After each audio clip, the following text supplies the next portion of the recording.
Oui, bonjour professeur. Donc en fait, je pars en vacances et j'aimerais un petit jeu assez sympa. Alors, ce qui change un petit peu du Perudo, mais en fait, j'avoue, j'adore ce côté un peu bluff, un petit jeu facile à transporter. Est-ce que vous auriez une idée à tout hasard pour égayer les vacances et un peu pourrir les amis, ma famille, hein, chacun prend pour son grade.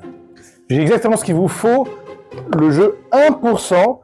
Un petit jeu vraiment super sympa de bluff qui se joue de 2 à 6 joueurs. On va regarder ça tout de suite ensemble.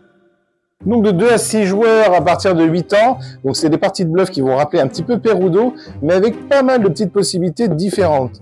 Alors on va retrouver aussi 2 dés.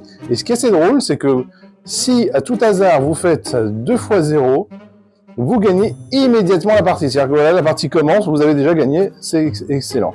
Mais l'idée, comment on fait pour gagner? Donc c'est effectivement encore quand même ce côté jeu de dés.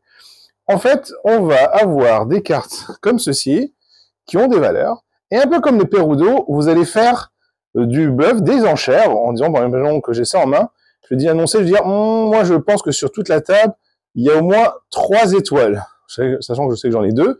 L'adversaire, enfin le joueur suivant, décide de surenchère en disant ouais moi je pense qu'il y en a 4, l'autre va peut-être vouloir dire 5, etc. Mais on peut aussi couper avec autre chose. Par exemple, il y en a un autre joueur qui arrive et qui dit bon ok on est quoi à 5 étoiles, moi je décide, moi je dis qu'en fait en réalité il y a 6 trèfles, bah il faut quand même monter au-dessus. Et on continue comme ça jusqu'à ce qu'il y en a un qui dit non je suis pas d'accord, je pense que tu bluffes. Et les autres joueurs disent s'ils suivent ou non. Et après, on vérifie on révèle toutes les cartes et on fait le total, voir si c'est bon. Si c'est bon, nickel. Si c'est bon, qu'est-ce qui se passe? On va récupérer des cartes qui sont ici. Donc, il y a des cartes avec des valeurs, des cartes qui ont des effets pour embêter les autres joueurs, ce qui est vraiment très intéressant. Et en fait, les cartes qu'on va avoir là vont pouvoir faire des effets intéressants. C'est-à-dire que on a 3 choix. Soit on prend 3 cartes, soit on en prend moins, mais on fait un lancer de dés, soit on fait 3 lancers de dés. Si on fait double 0, on gagne la partie. Mais par contre, si une de nos valeurs s'affiche sur le dé, par exemple là j'ai un 3 et un 3 qui est là, et ben ça équivaut à 0, ce qui fait qu'on peut potentiellement gagner la partie plus on a de cartes.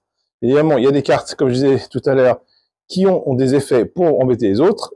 Or, généralement, la carte, quand elle est jouée, elle est utilisée, donc elle est défaussée, mais ça donne un sacré avantage de partie. Avec toutes ces petites notions-là, ça fait qu'on retrouve la sensation du Perudo, un petit côté bluff, un côté un petit peu d'estimation, même à la limite un petit côté stop ou encore, pardon. Donc voilà, avec des petites cartes, faciles à transporter, petit prix, c'est en fait les petites prix, alors j'aurais pu trouver le nom, de chez, voilà, les mini-games de chez Yellow, vraiment toute une petite gamme, vraiment très sympa. Et là, j'avoue que ce jeu-là, c'est vraiment un des jeux qui m'a fait grandement plaisir de découvrir et ça m'a redonné envie de jouer à tous les jeux de bluff dont je suis généralement assez fan. Donc pour moi, 1%, c'est un des jeux incontournables de l'été à prendre avec soi pour s'amuser. Vous allez voir, on se prend rapidement au jeu et ça donne vraiment un renouveau, je trouve, au jeu de bluff. J'adorais tout ce qui était Perudo, Skull, et là, 1% va rentrer dans mon top de ce type de jeu. Je suis super content de cette découverte. Merci encore à Yellow de nous avoir envoyé un carton.